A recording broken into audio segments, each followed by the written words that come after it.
that how hockey is the most difficult team sport in the world. Obviously, when you think about sports, you think mainly about team sports. Obviously, there's side at like that are considered sports, like combat sports, which I'm not going to consider those in the same aspect, like boxing or UFC or stuff like that, because obviously those are a lot more physically demanding than any other sports in the world. But hockey is the most physically demanding, mentally exhausting sport in the world. So when you think about a difficult sport, obviously, you know the main sports, you got soccer, baseball, football, and then hockey's up there. So hockey is played on, obviously, a sheet of ice that's smaller in area than a soccer field, but has the same amount of people on it at one time, typically, or like half the amount of people as a soccer field.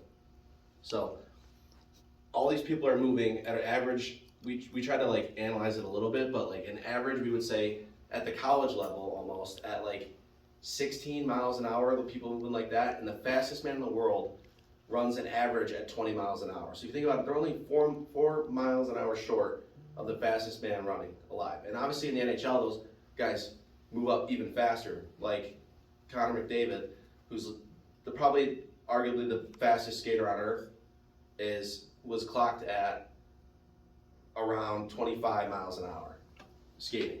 So that's 5 miles an hour over the fastest man running alive.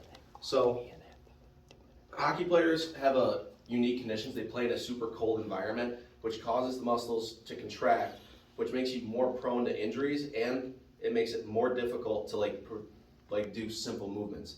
That's why like when football players play in a very cold environment, the game becomes more difficult for them. But hockey players deal with that 82 games a year plus playoffs. Hockey players also play way more games than any other sport except for baseball, but obviously those guys have bigger roster sizes where players get changed in and out more. So hockey players also play on 3 millimeter blades in width, and have to have the agility that some basket and football players have, while having strength of wrestlers and football players through contact, and like the balance, I guess you could say, of a dancer or like ballerina almost. So when looking into it more from the hockey player's perspective, if you notice that hockey players distinctly obviously have fighting and their hits are actually proven through like ESPN, like sports science studies, to be 25% harder hockey hits are than compared to football hits on average. And hockey players, you consider that to be in like the boxed in style, are more likely to get hit more often than each football player is, despite having simple plays where they go obviously out to each other. And then in football games, where people consider that it to be the most physically demanding sport compared to hockey, that football actually only plays an average of 11 minutes per the actual game. Because there's obviously, when the play stops, the clock doesn't stop. The clock keeps running.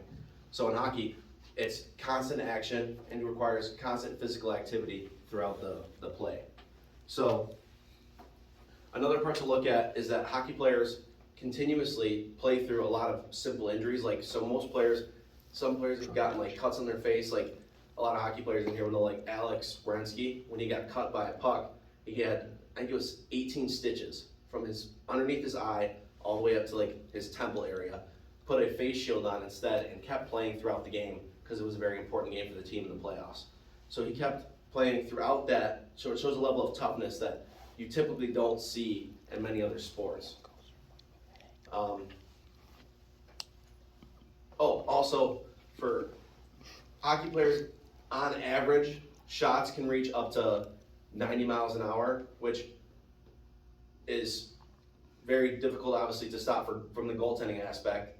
So, and also the hockey players' movements when they're skating, their skating stride is been studied to be, very like unhuman-like and almost like an alien type of movement to the human body. So that's why you see most players who are in their 40s or 50s now are having like multiple knee replacements, or they're walking with canes or in wheelchairs after their career is over, because it's such an unnatural movement to perform a hockey stride.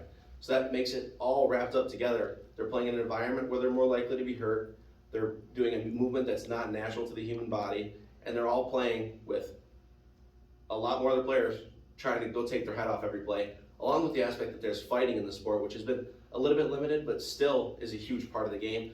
not only in games, but also in practices. Teammates have been known to square off and fight in practice just to show, like, you know, who's the tougher guy, and also to, like, send messages to other players, you know, on the team.